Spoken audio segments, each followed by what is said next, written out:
Alright, so today's topics are freedom of speech, communication, open source, fun stuff on the internet. So we're just going to go deeper into that. Question first? Oh, I'm sorry. Thank you for letting me know. Just right as we started. It's unhappy, of course. Silly. Yeah, please yell at me every time it disconnects. It's just, I don't think it's going to be fixable. I tried to ask a couple times for it to be fixed, and it still has not been. It just breaks other things, I think. But for now, it's happy. All right, thank you. Freedom of speech, communication, open source. Oh my.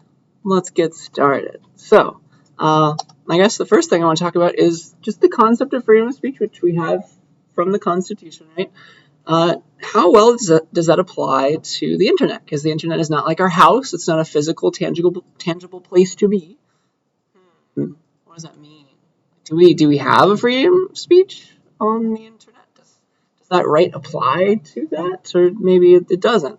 Let's find out. Let's ask some questions. In general, the answer is yeah, more or less. We do have a right to freedom of speech on the internet as U.S. citizens, stuff like that. But you do have to watch out, like if you go to a different country, that some countries do not have that right. And if you have a website hosted in a different country, then you have to abide by that country's rules and things like that. So there's weird things to talk about, but in the U.S., more or less, you have freedom of speech on the internet. Some laws have been passed and then unpassed for a lot of reasons, but there's been a good amount of censorship tried to be passed on the internet about internet stuff. And usually the argument is that we should censor things because the internet is an open place and our children might go on. So it's like, we should not show these things on the internet. We should get rid of this stuff for the children, stuff like that. But a lot of those laws have been thrown out in court because they, of course, are going to infringe on an adult's rights. So that's, I guess, maybe a good thing, depending on how you feel. In general, the idea of anonymity on the internet, just like posting something and not having it tied back to you, that is protected a lot of the time. But let's go in depth. Let's talk about some just concrete ideas that have to do with freedom of speech on the internet. And the biggest one, I think, would be censorship. Go there first. Feel free to shout out if you have any questions or comments, but let's see what's going on here. And try and answer this question, what does it mean to censor something on the internet? So what does it mean to ban a website? Is that the same as book banning? Nobody can get it anymore? What does this all mean? So I have some examples. It is possible to censor both search results and websites in general. So, for example, I'll pick on China for this slide, but China has banned a lot of Western websites for one reason or another. They don't want their citizens going on it. They've banned Facebook, they've banned Wikipedia, they've banned Google. So if you're in China and you don't know how to use a VPN, you cannot go on these websites. So that's an interesting idea because these are all based in the U.S. and they're taking information and saving it in the U.S. That's one of their reasons. So that's an idea. There used to be a Google.cn. .cn stands for China. There used to be a Chinese Google, but they got rid of that. So Google.cn, it followed Chinese law until 2010. And what that means is that they tried to play nicely with the Chinese government. So anything that China wanted taken down on Google.cn from their search results, Google went and took it down. Anything China wanted taken down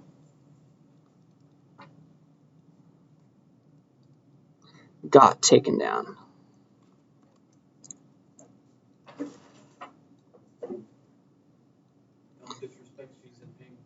you go. So the reasoning behind that was that Google was like, well, we're providing a service and some things are going to get through the censorship. They can't block everything, so some access is better than no access is the reason they kept Google.cn for a while. But eventually, I don't even know anymore, I'll have to look this up again, but they got rid of Google.cn and kept only Google.hk, and HK stands for Hong Kong, because there was a bit more freedom there. There's different laws, it was a different part of China, and with recent events in Hong Kong, this might not be the case anymore. It might just be under Chinese law, and they might be thinking about getting rid of this one too. So I'm not sure.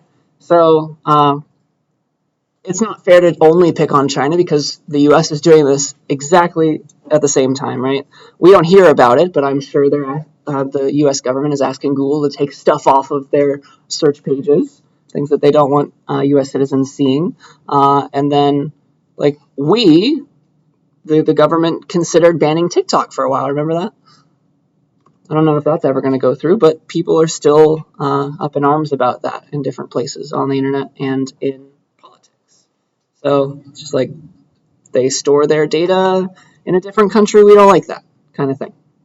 That's what's going on there. But that's censoring. You can censor. You can block off. Countries have the ability to block off entire websites, as well as ask major search providers to remove results for certain keywords. Okay? Any questions, thoughts about that? Comments? Have you heard of this happening before? So I can't claim to be a historian or an anthropologist, but this is all that I know. I'll just give you the stuff I've heard, I guess. Some countries have gone even further, and they have shut down the entire internet for certain periods of time. So countries have shut down the internet, usually in response to some kind of unrest. So if there's a lot of protests going on against governments and things like that, then a country might step in and shut down the internet when it's easy for them to do that, because a lot of governments that have this kind of power, they have access to all of the internet's infrastructure, like it's a state-owned thing. So they have access to the internet pipes for that country, to infrastructure. I guess it's a bit more difficult to take down the internet in the US because there's a bunch of different providers connected into the internet. That's one thing I guess is nice about where we live. But here's a couple little bullet points about examples of countries shutting down the internet. So back in 2011, we had the Arab Spring, there was the Egyptian Revolution, and the government shut down the internet for a period of time because people were out protesting and they were using social media, they were using the internet to communicate with one another. And the government wanted that shut down. So get rid of that ability for those people to organize. So if you have that access, you can just turn off the internet if you want to, which makes it hard to talk to people. And then back in 2016, there was a similar bunch of protests. They called it a coup, right, back in Turkey. And they ended up not blocking the entire internet, but social media, the places that the protesters were using to organize. So like Twitter, Facebook, and YouTube, all those things, people were using those particular websites to organize people. So they can be specific if they want to. People were using social media to organize. And I'm sure there's similar things that are true about the current conflict in Ukraine right now. But that's some older knowledge. Questions, thoughts about that? You remember hearing about this stuff? So countries have this ability to take stuff down. They can censor stuff. Hasn't happened too much in the U.S., but then again, we live here. How would we know? We don't know. So Big Brother's watching. All right, anonymity is the next topic that I want to talk about. How can we remain anonymous? Are we allowed to be anonymous on the internet? Like, what rights do we have? What guarantees do we get? Right? Should people even be allowed to be anonymous on the internet? Because I think there are some issues, there's some downsides to that we could come up with. We have to weigh it, right? Content mill. So, okay. Should people be allowed to be anonymous on the internet? Here's one reason for maybe yes. So Google has, and many other companies, they have satellites up in space, or they're buying time on somebody else's satellites, and they're taking pictures of the entire world. They have little pretty things that you could zoom in on to do their Google Maps. So a few years ago, South Korea, they wanted the place where the president lives, the presidential house in their country. They also wanted every power plant and military installation. They wanted those hidden from internet mapping services, right? And so if you go to like map mode or satellite view mode, you can see the presidential house, But if you go to normal map mode without satellite view, it is not there at all on Google Maps, at least when I took this screenshot. Crazy. And so they wanted all that stuff hidden for safety purposes because they're right next to a country that does not like them very much, right? North Korea. And they wanted all this stuff hidden. Should they have the right to ask for that? Is that even, can we even accept that that's okay or possible? Like, because somebody's just going to go to the satellite view mode on Google Maps and notice where it is, right? Maybe they're a little bit behind the times, but that's a question. Like, should they be allowed to keep those things anonymous and not have them be placed on maps? Keeps people safe. So we can ask our boys about this. This is an ethical question. Should we allow people to be able to take pieces of information off of the internet? And so we can ask Kant. Kant is good, and he's a proponent of individual rights. Yeah. So he'd probably say, yeah, it's okay to hide yourself. Like, if you want to blur out your house, that's totally okay. If you want to hide these military installations, I get it. Kant would probably be okay with that. It's okay to hide yourself. But I think with Mill, if you ask the utilitarian, they'd have to weigh things. Like, there's an argument for yes, like, we want to keep the South Korean president safe, so let's not give away the GPS coordinates of where that person lives. But there's also a flip side to that. No, like, this should be public information. This is a government official, like the White House. We know exactly where that is, and it's not a problem. So it will increase tourism if people know where these places are, too, perhaps. So there's a flip side to every coin, and that's another question to ask. This is about anonymity, which I cannot pronounce very well. Any questions, comments about that? So these are just thoughts. I have no answers, of course. These are all ethical questions for us. What else? And this is still other country stuff. Let's go back to U.S. So, let's see here. The Federalist Papers came out right as our country was trying to become a full country. And they were argumentative essays written by these three founding fathers, right? And they were actually published anonymously. If you've never heard of that, the Federalist Papers, they were published anonymously. So these very important documents that like gave rise to our Constitution, we have no clue who wrote which of them, really. But we can make good guesses. They published those things anonymously, and that was okay and understandable because they were well known. They wanted the essays to be judged by the strength of their ideas, the ideas in them, rather than by the people who put their name on those essays. And so that's why they kept them off. And it was also just a custom at the time for that. Just be anonymous, post your ideas rather than your name so that people can judge you fairly. And so we kind of have anonymity engraved in our country, which is kind of cool to think about. Also, there is a lot of women authors who had to use pen names. Pen names are very common. Use a name that's not your own if you're a man, and especially if you're a woman, because it was frowned upon for women to write books back then. So that's another thing to keep in mind. So anonymity was kind of necessary for a large group of people back then. So that's kind of cool to think about. So maybe that's a pro. We should all appreciate anonymity and allow it to be on the internet. Who knows? What do you think? So, yeah. We're good with all these ideas? Are forming arguments in our mind one way or another? That's what I want to get us doing. So, if we are happy with all of that, I have a fun website for us to go to. If you've never been there, it might be a little bit shocking. Let's go to CaliforniaBirthIndex.org. It is all one word. Please go there. Yeah, I'll go here. It's called just all one word, no spaces, no dashes. It's just CaliforniaBirthIndex.org. And this is a wonderful place.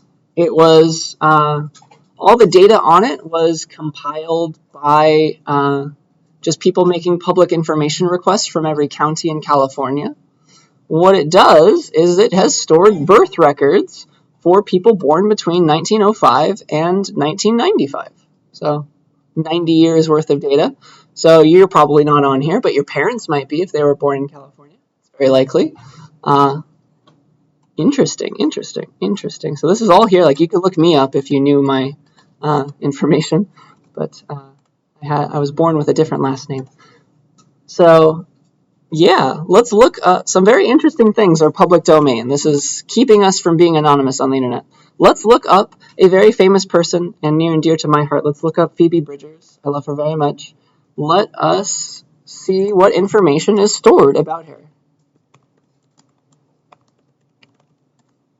And I am looking up the artist named Phoebe Bridgers, but you can look up your parents. You can look up anybody who was born in California, whose name you know, who was born between 1905 and 1995.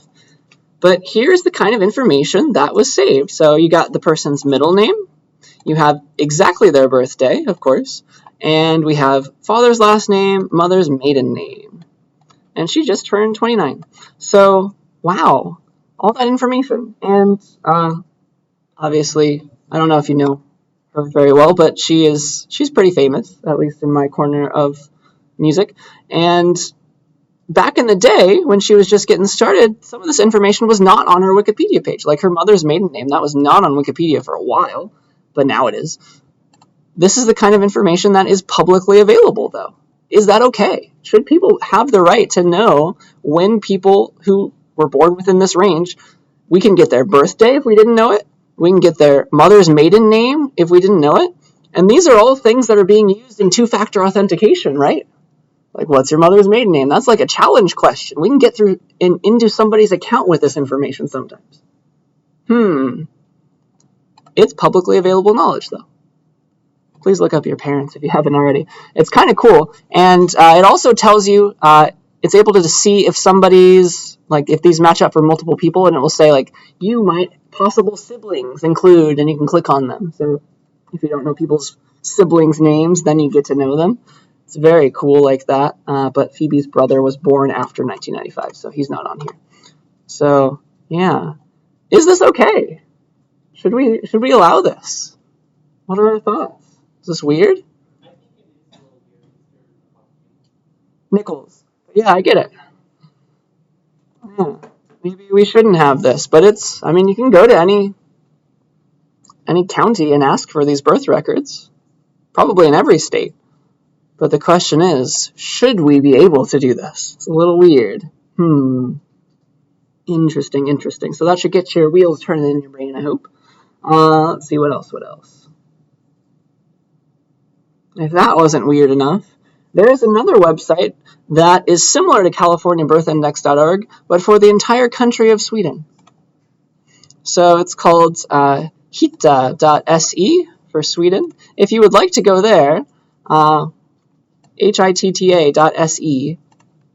This is very similar to California Birth Index, but it is, of course, in Swedish, and I'm going to agree to all the cookies in Swedish. And we can look up people who live in Sweden with this website.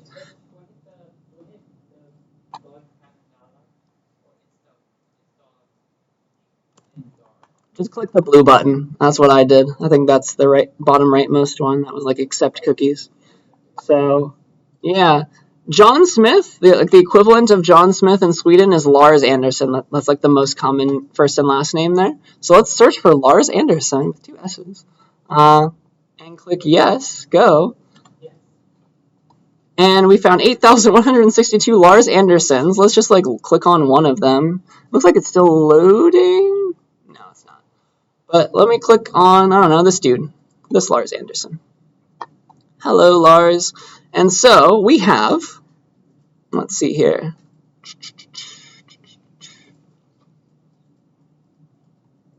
Let me actually find another one. I have some interesting things to show you here. But just click around at random Larses. But there is one who was interesting to me. Yeah, here we go. Here's the second Lars Anderson. Is 50 years old, and this is his address. That's a little weird. Here it is on a map. Let's see, what else? He's going to be 51 soon, in 4 months. Let's see here. And so we have information about his address. Some of those had phone numbers. I guess this one doesn't. Only an address.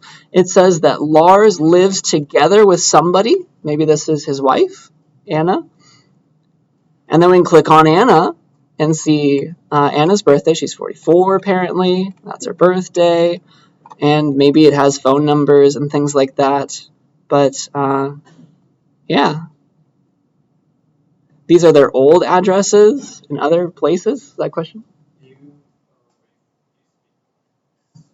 I like to learn languages, so I think you probably all noticed that my computer's in Spanish. I completed the Swedish Duolingo, and so I know it enough to be able to translate this for you. I don't know it too well, though. Can't speak it. But yeah, I can read a lot of this.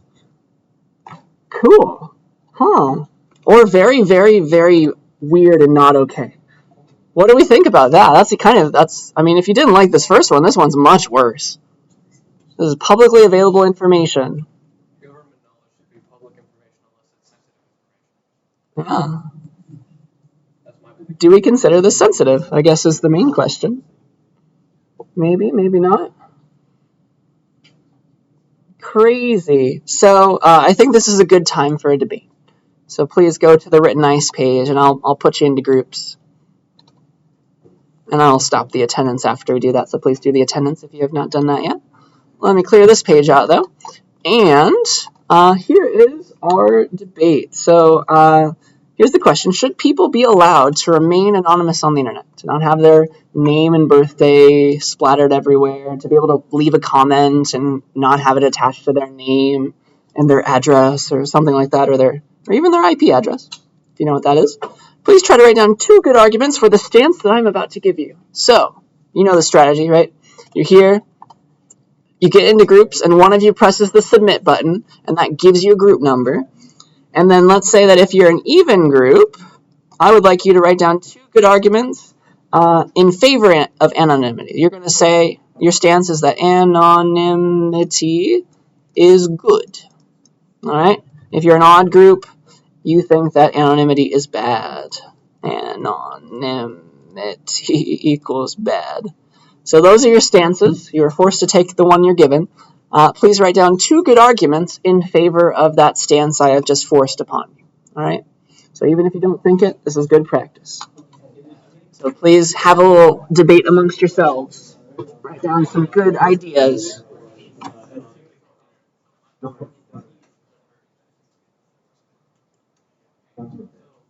5 minutes, let's say.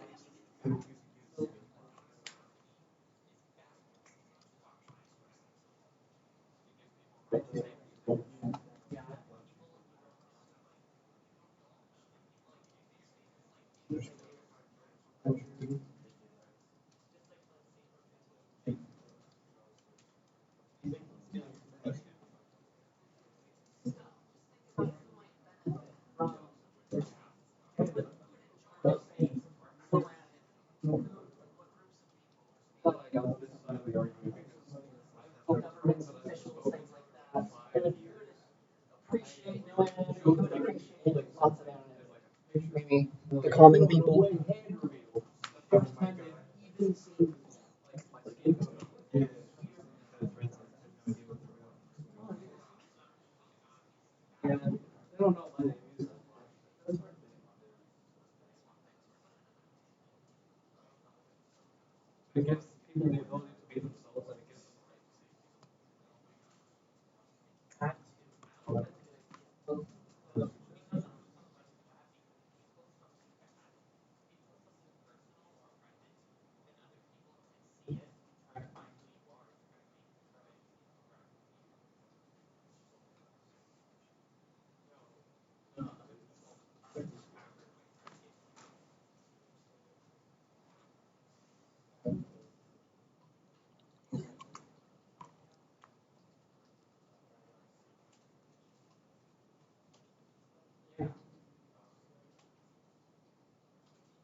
Plenty of time, so think hard.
All right, one more minute or so to get some good ideas in.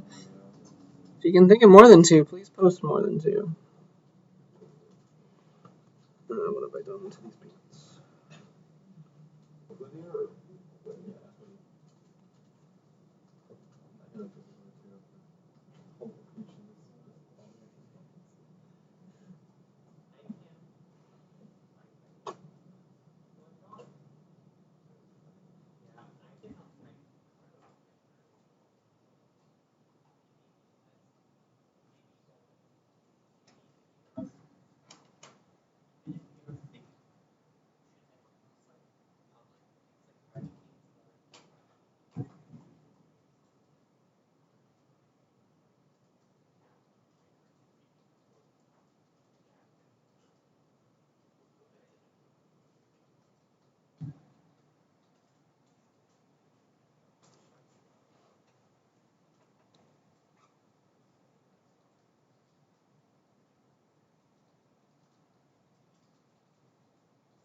All right, that's my timer. Hope you got enough time to get some good ideas in there. But let's take a look at an even group and an odd group. So even is pro-anonymity and odd is anti-anonymity, I guess. So, all right, we have our first pro-anonymity group, right? That's what even meant. So, yeah, what's good about anonymity? Being anonymous on the internet can help keep you from being tracked, which is good for like advertising purposes. Nice. And getting information about you. Yeah, I like that. That idea. That's exactly right. So individual rights. You feel like you have more say if you're allowed to be anonymous. Maybe allows you to be able to say whatever you want, either good or bad, without being judged, and that allows like ideas to move forward. Right? We don't want to just stay in the past and keep thinking the same old thing. So that's good. Can help keep something that you want to be kept between you and other people a secret. Yeah, so that like ties back to maybe encryption. Actually, I don't know if I told you guys about this, but encryption used to be illegal. Like the U.S. like held very, very tightly its ideas about encryption, and so anything that was like any software that involved encrypting things was not allowed to be sold to any other country until very recently, until like the 2000s. That's a little weird to think about. So that's like another idea. We wanted to protect that so badly. We didn't want other people to have our cool encryption and anonymity knowledge, interestingly enough. So those are great thoughts. And so, yeah, maintain their privacy. Let's look at some odd groups who did not like anonymity, or I forced them to think that anonymity was bad. So what are some reasons why we might not want to be anonymous? Because we might have dangerous people being allowed to talk to each other, and if we don't know like who is posting what, they can like make threats more easily a lot of the time, right? And maybe follow through with those threats, and we won't know how to track them. So there are some definite issues there. And so like crime, those ideas, those are the standard ways of arguing against anonymity. And so there's definitely a give and take there between people who are pro and against anonymity. And so yeah, criminal stuff, good job safety purposes might be good to keep everybody honest, because if your comments point to your name, then maybe you won't say anything bad. Yeah, encourage creepy people to harass people. Exactly right. Yeah, we don't like that. So yeah, these are great thoughts. Any other questions, comments about this stuff? Does it make sense? There is no right answer. There's sometimes where you might want more anonymity than others. Depends where you are. But I think we now see the good that it could bring, as well as potential downsides. And that's the whole point of this class. So good. All right. Are we ready for a completely different topic? All right. So with the rest of the class, I want to talk about open source software. Yay. And I think we'll go into that a bit deeper in a different topic as well. But it's a whole movement. It's super cool. People love it. The open source software movement. And source, by the way, the word source it stands for source code. So we're about to write Python later in this class, and we'll be writing lines of Python source code. That's just the original version of a program. That's all that means, source code. It's the stuff that the programmers write. And open source means that we allow everybody to see. We're not keeping it a secret. We're making the source code of all of our programs available if it is an open source program. Okay, that's the idea. And so this is a good answer to a question like this. Like, what if I don't trust anybody? I don't trust any software that's being made, but I also don't want to pay for it. The intersection of those two desires is open source software. Okay. So for example, let's talk about closed source, because that's the opposite of open source. Microsoft Office, for example, the thing that I'm using to show you this PowerPoint. Microsoft Office is the opposite of open source. It's closed source.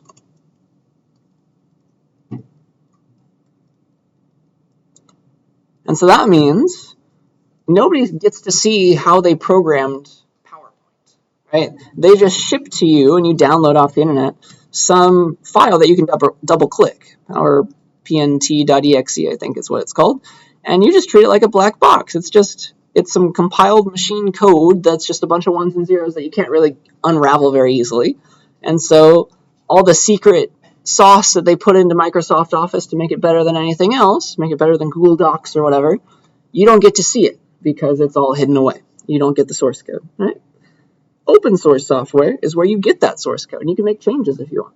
All right. So two things that we use in this class, Scratch and Python, those are both open source programming languages. So programming languages can have their own source code, which is kind of weird to think about, but that is a thing. So Scratch and Python, they're both open source software. So the whole Scratch website, you can go make your own version. You can have your own hosted on your own server. You can change the default Scratch cat to be like the Scratch dog if you wanted to. You can make those changes, and the source code is available for you to access easily. So it's all available for free.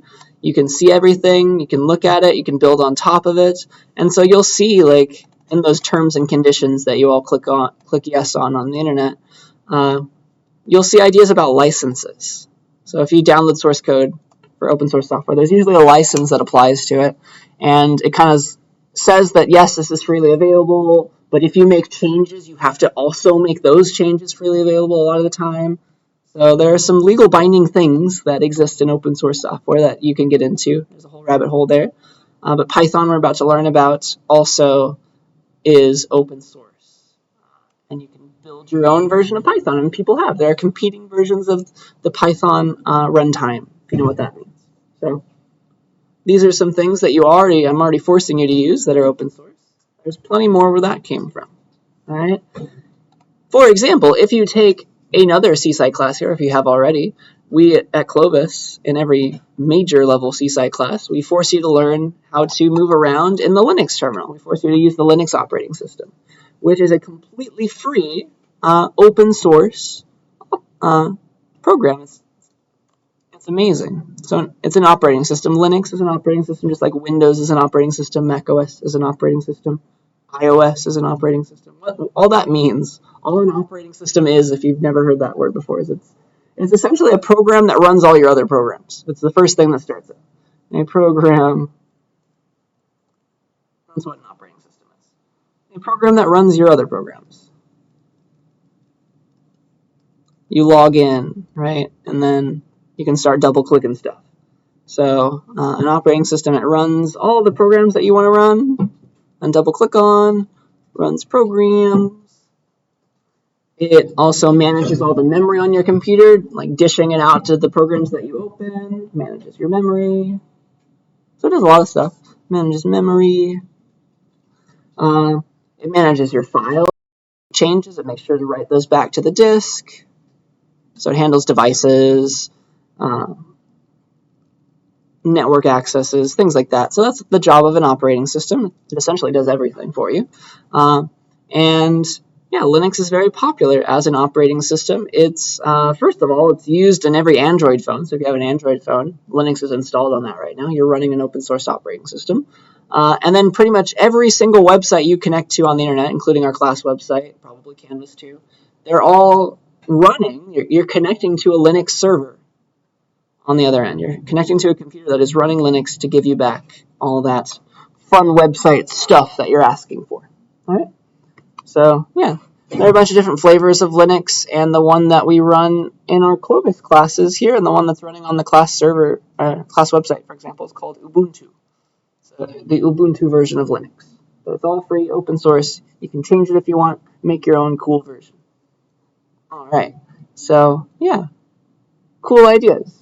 An entire operating system given away for free. That was unheard of back in the early 90s, and now it's just so commonplace. We love it. Okay? So that's nice. And again, if you don't trust any of this stuff, now you have the source code right in front of you that you can go and download and inspect. Like, oh, okay, it's not going to try and steal all my stuff. I see that it's not doing that. That's possible. All right. And then finally, in this little subsection, I want to talk about GNU. It's not GNU. You pronounce it all, even though it's an acronym. It's called GNU, and it stands for, it's a recursive acronym. It stands for GNU's not Unix, and so it just repeatedly unwinds itself, which is kind of funny. It's meant to be a joke, but it is a nice group of people. The reason they call it this is that they modeled it after, there's an animal called this. It's spelled like this, but it's pronounced like with the N. It's called GNU, but they say with a hard G, GNU. So it's a project where people have written a lot of software, and so Linux and the GNU software people, they kind of go hand in hand. All right, it's a collection of free software. It's used to power Linux, and so if you wanted to be very pedantic, you're not running Linux only. None of these servers are running Linux only. They're running GNU/Linux. All right, and yeah, you'll be forced to use Linux and GNU software if you take CSCI 40, for example, and anything above that. A large proponent of this, the man who made the GNU software project and who leads it, is Richard Stallman. He is the coolest man alive. He has a lot of things, like just look him up on Wikipedia. He's a very interesting man, and actually came to speak here once. Think about, but he founded this project, which is used to it's the second half of Linux, and he has a lot of thoughts. He really only wants open source software in the world. He believes that all programs should be free and have their source code available. So he does not use Windows. He only uses GNU/Linux, and no Microsoft Office for him, stuff like that. So he took some very hard stances, and I respect that. But that's kind of the flip side. These two slides are some of the most popular open source software on the planet right now.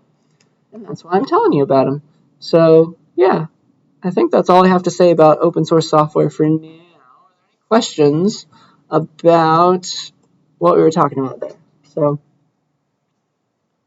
if you don't trust things, or if you want to make your own version of stuff that makes sure what you're doing is anonymous, you can build on top of open source software.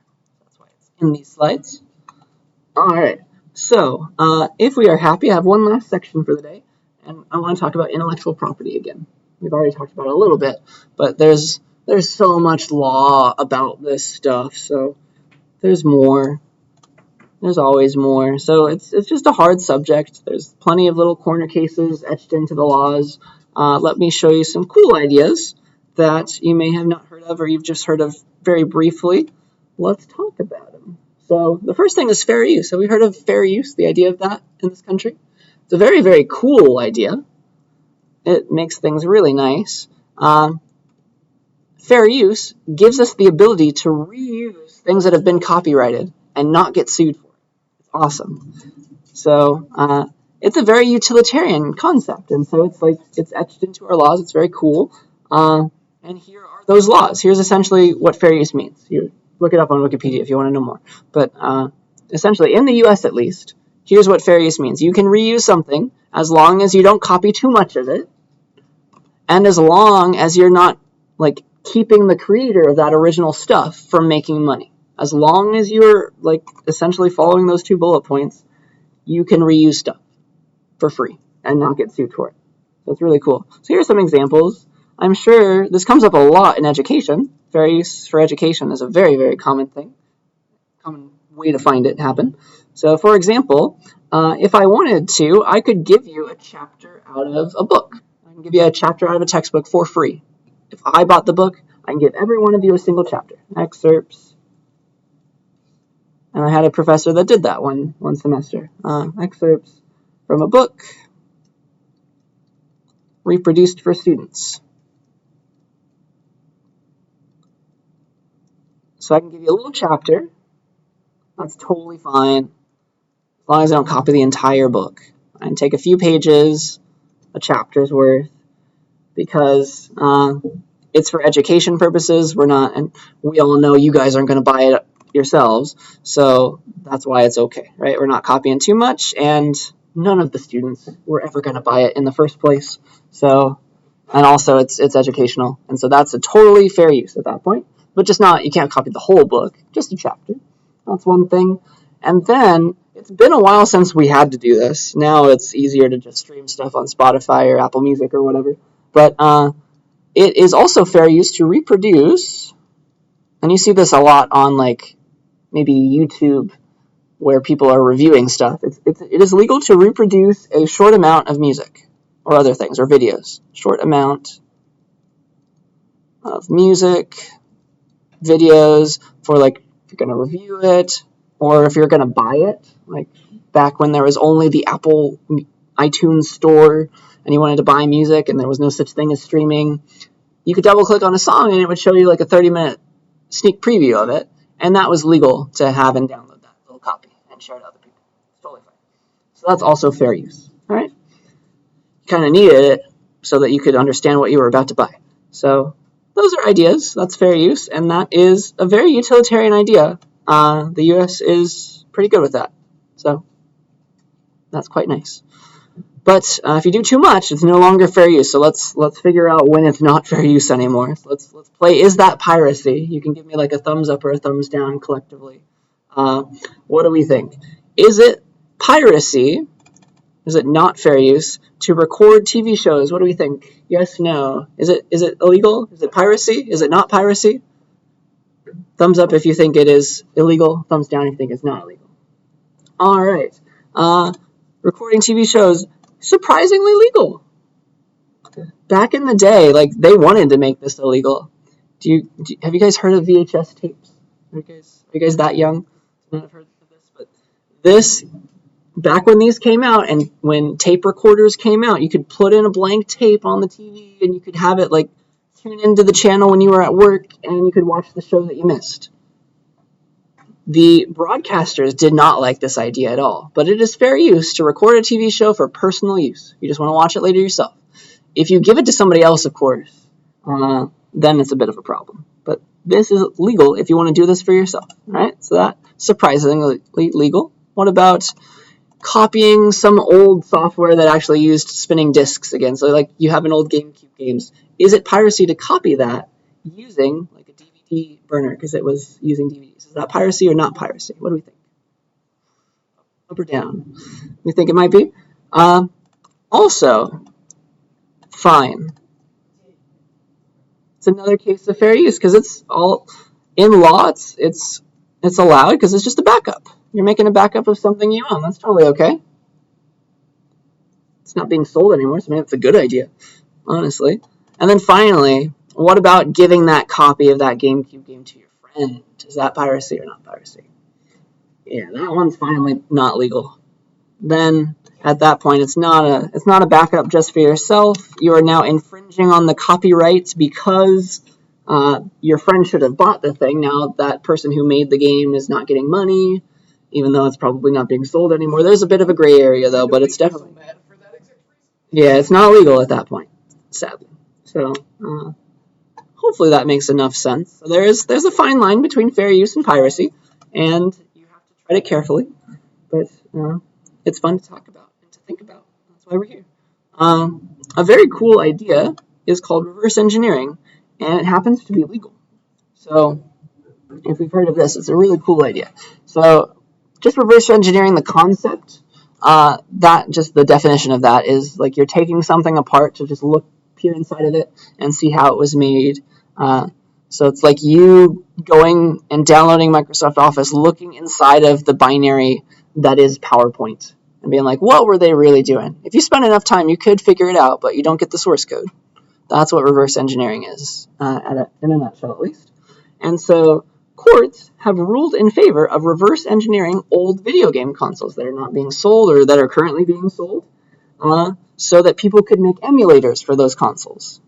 If you haven't heard of that, very popular idea on the internet. An emulator is, or like a video game console emulator, is the ability to make a program that pretends to be that video game console. It's like you're converting hardware into software, and your computer pretends to be that thing, to be that GameCube or whatever, to software. Okay, that's what an emulator is. And courts have ruled that it's okay to make one, even if the console is still being sold. And the viewpoint, again, the reason they argued that it is fair use and it's okay, because the purpose of this reverse engineering and the making of these emulators is to make new games, new creative works on top of those consoles that may or may not exist anymore, still be allowed to be sold.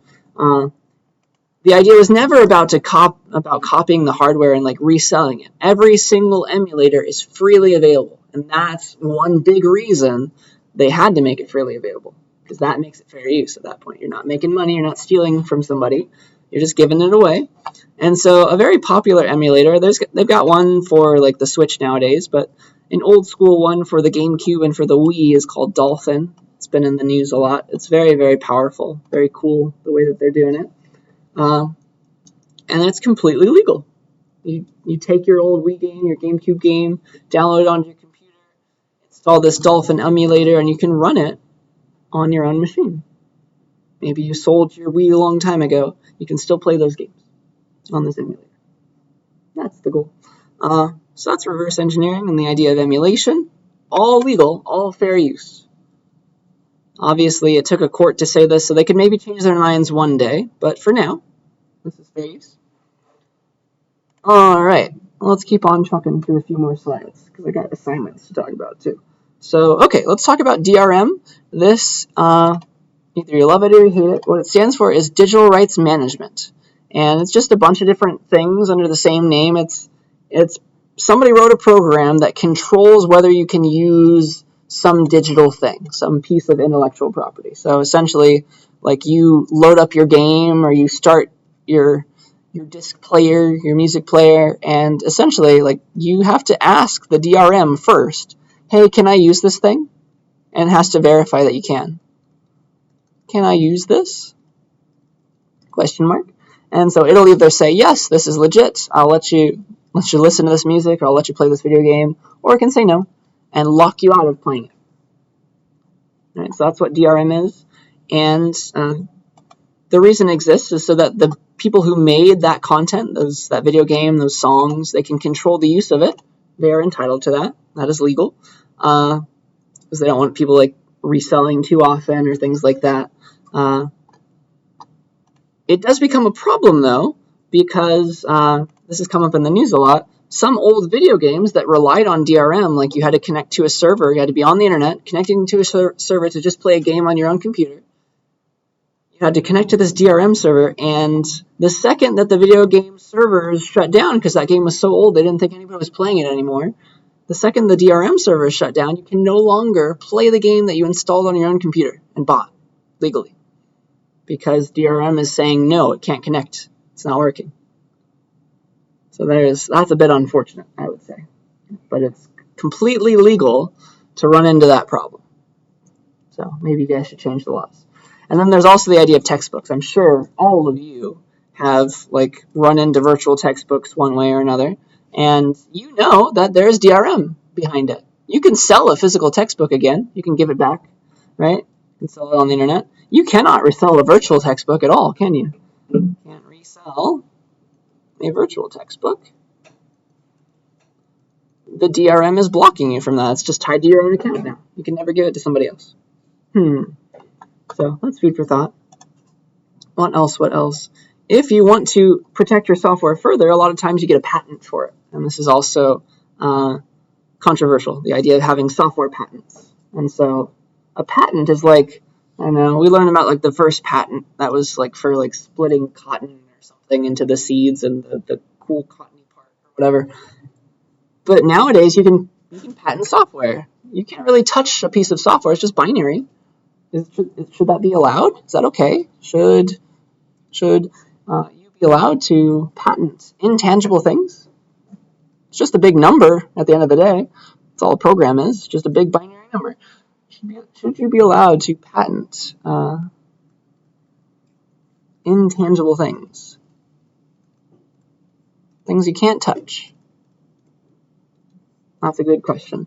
So Richard Stallman, the man behind the GNU project, he is very firmly against this idea. But there are, of course, arguments for and against. You can ask your boys how they might think about it. But it is an ethical question, again. So there are some arguments for software patents, like, okay, that helps the creators get paid and helps keep piracy down, because once you start patenting software or using DRM, it's harder to get, it's easier to like argue your point in like a trial. It's like, oh, you can just point at this patent and say, oh yeah, they broke this law, they broke patent law. So it's harder to copy and steal programs that are patented. But some arguments against is that like a patent's just an idea. Anybody should be allowed to recreate an idea. That's all a program is. It's just a concept. I should be allowed to make my own version of Photoshop. Why not, if I wanted to spend that much time? So, things to think about. Any questions, comments about this stuff? I got one more slide for the day. So finally, let's go back to search engines, because they kind of bring together a lot of these ideas. Because what are search engines doing? Like, you're searching for something, they have to copy a ton of stuff to give you results, don't they? They have to like scan the entire internet, because they have to show you, like, you type in on your search bar, like, I want this, click go or search, then it's going to give you a bunch of articles that include that key term, and they had to save that article on their own server somewhere, so they could like match against it. Interesting. So that is fair use again. It's very important to have fair use if you're making a little web browser. Or not a web browser, a web search engine.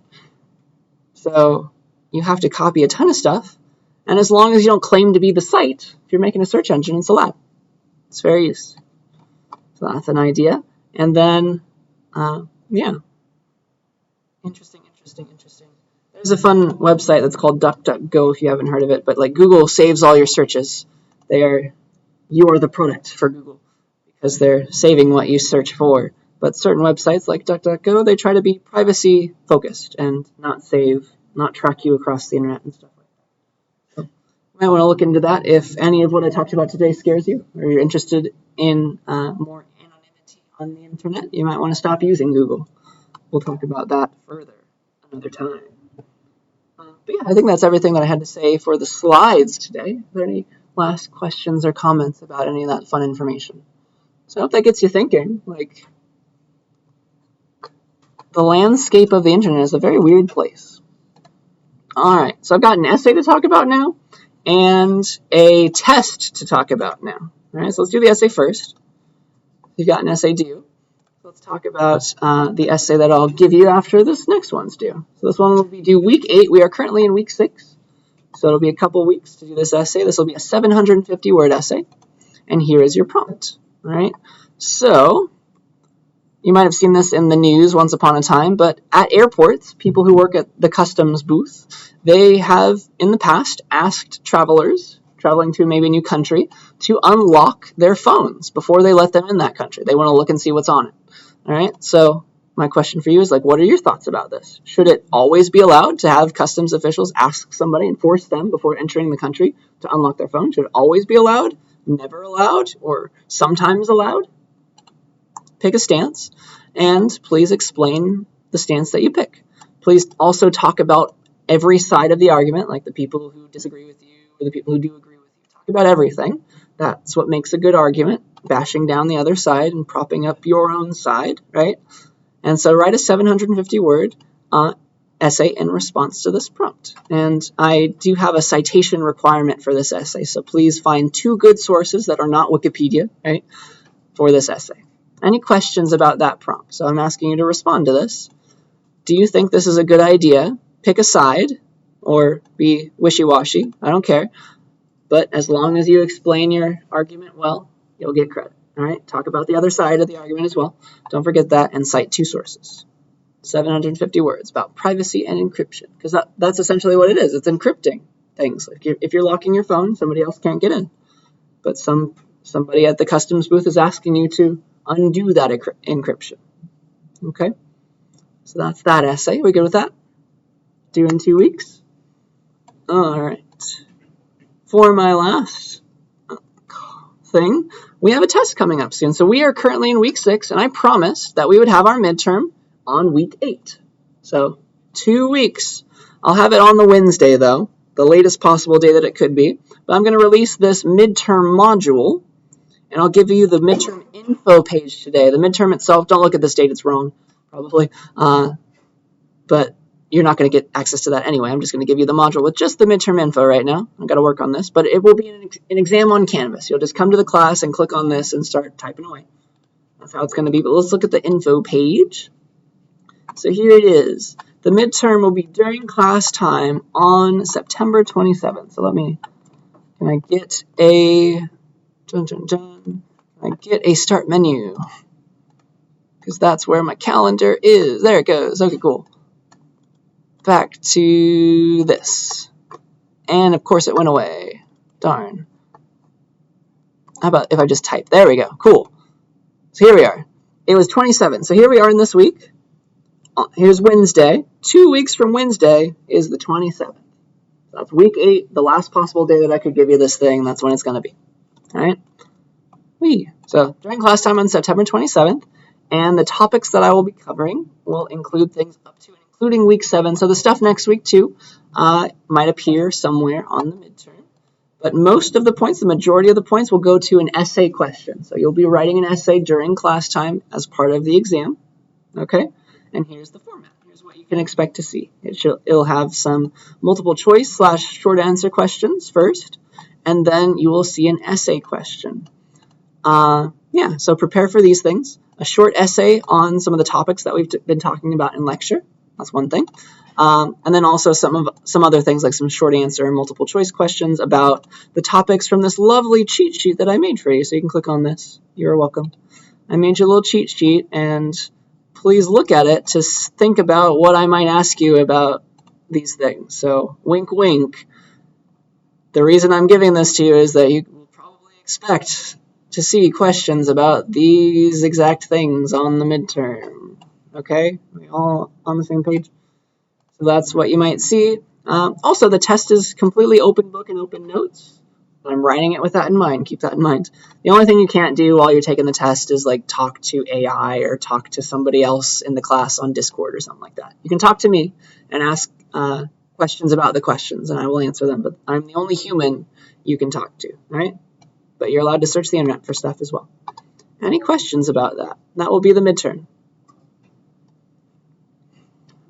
The one thing I can't really ask you for, because it's going to be on Canvas, and it's very hard to like get stuff off of Scratch land, I'm not going to ask you any Scratch programming questions. Or if I do, it'll be like, I'll give you a screenshot of something and ask you about pieces of that screenshot. I'm not going to ask you to write Scratch code, because it's impossible to have you submit that in a Canvas exam. All right? So that's the one thing that I will not be talking about on the midterm. So look into these things. That's more of what you're going to be asked about. All right?